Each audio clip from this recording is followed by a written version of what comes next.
не само членовете на управителния съвет, учредителите, членовете на сдружението.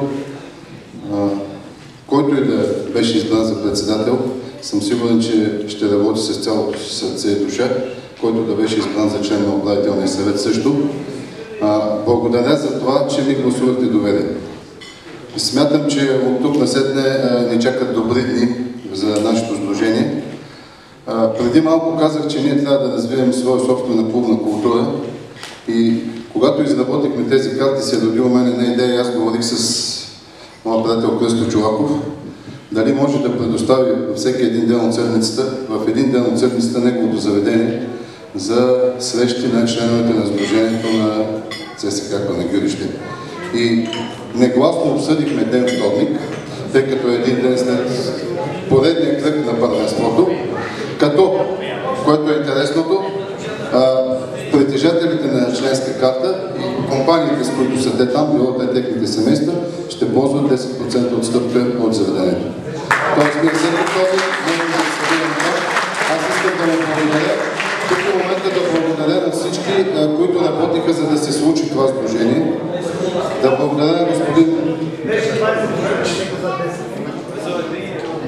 20, не 10 мисля, че. Добре, ще го уточним това в последствие. Колко процента беше? 10%? За 10%.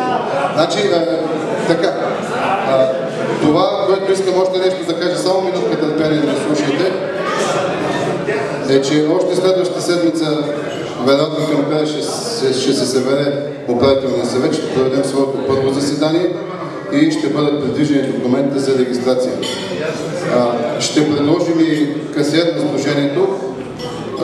От сега ви казвам, че Ганчо Кесов е потенциален касиер на сдружението, тъй като той работи в офис на центъра на Панагюрище, до полицията. Мисля, че управителният съвет ще го приеме, така си мисля, не съм сигурен. Всички млади членове, всички ученици могат да подадат молби за членство и те ще бъдат разгледани още на първия управителен съвет. Благодаря ви още веднъж.